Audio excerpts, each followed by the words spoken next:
그래서 얘가 뭐밖에 없냐면 읍다밖에 없어요. 시험에 잘 나오는 거. 시험에 잘 나오는 거 읍다. 그래서 요것도 마찬가지. 읍다가 읍다가 되는 거죠. 그래서 규칙하면 자단이 일어났다가 장군 단순화예요. 그다음에 비읍 뒤에서 된 소리. 아까 된대 규칙 1번. 된대는 된대 유형을 따지는 것도 굉장히 중요하거든요. 아, 미안해요. 장군 단수가 일어나서 뜻이 먼저 일어났고 그 다음에 비읍 뒤에서 된 소리. 이렇게 된다는 거죠. 그래서 요거 기억해두면 좋고요. 그다음 위에 올라가서 겹받침 발음까지 같이 한번 해볼게요. 아이고. 자, 그러면 얘는 어떻게 발음하는 게 순서도 좀 정해볼게요. 얘는 리을 비읍 대신에 비읍 발음을 하죠. 그래서 밥, 다가, 밥, 따가 되는 거니까 순서가 어떻게 돼요? 규칙 순서가. 그죠? 장군 단수가 뒤에 된대가 일어날 때 된대 1번이에요. 그드브가 그드브드즈 만났을 때. 얘는 넓다로 발음 나거든요. 그러니까 리을 뒤에서 된 소리가 날 수가 없으니까 비읍 뒤에서 된 소리를 먼저 나게 만든 다음에 넓다 이렇게 되셔야 돼요. 그러니까 얘는 순서가 된 데가 무조건 먼저 일어난 다음에 자단이 일어나야 돼요. 라는 걸 기억하셔야 되고요. 음는이잖아요.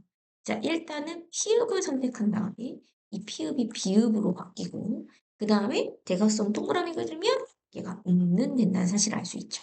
그러면 자단, 피읍 선택한 다음에 끝이 일어났고요. 그 다음에 비음화가 일어났다. 이렇게 보시면 되죠. 자, 리을 기억은 원칙적으로 기억이 맞아요. 그래서 있다가 되고 있다가 됩니다. 그죠? 그럼 얘는 된 장군 단순화가 먼저 일어나고 된 소리 듣기가 나중에 일어난다.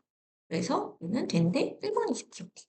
자, 이렇게 하다 보면 궁금증이 생길 수 있죠? 어떤 아이들이 된데가 먼저 일어나야 되냐? 그드브 뒤에서 된 소리가 안 날 때. 라고 생각하시면 아주 중요해요. 쉬워요. 기역, 디귿, 비읍 뒤에서 된 소리가 일어나는 조건이 아닐 때. 그런 받침이 남지 않고 탈락할 때. 이럴 때는 자단이 먼저 일어나는 게 아니라 된데가 먼저 일어나야 돼요. 얘도 익지예요. 그다음에 익지가 되거든요. 그래서 얘도 자단 먼저 일어나셔도 되고 된데 1번이죠. 이렇게 보시면 됩니다. 일꼬로 발음 나요. 왜냐하면 대각선 동그라미를 그릴게요. 기역 만나죠? 근데 얘가 어미 기역이죠. 어간어미죠? 그러면 기역을 약분한다고 생각하세요. 그죠?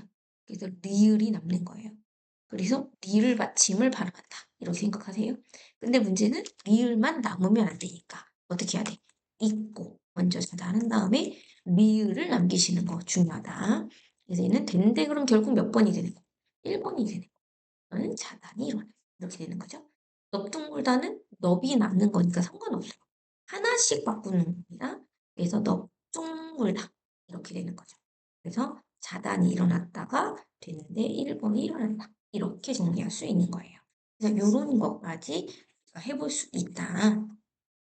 그래서 여기까지 이제 겹받침 발음에 대해서 우리 한번 정리를 해봤습니다.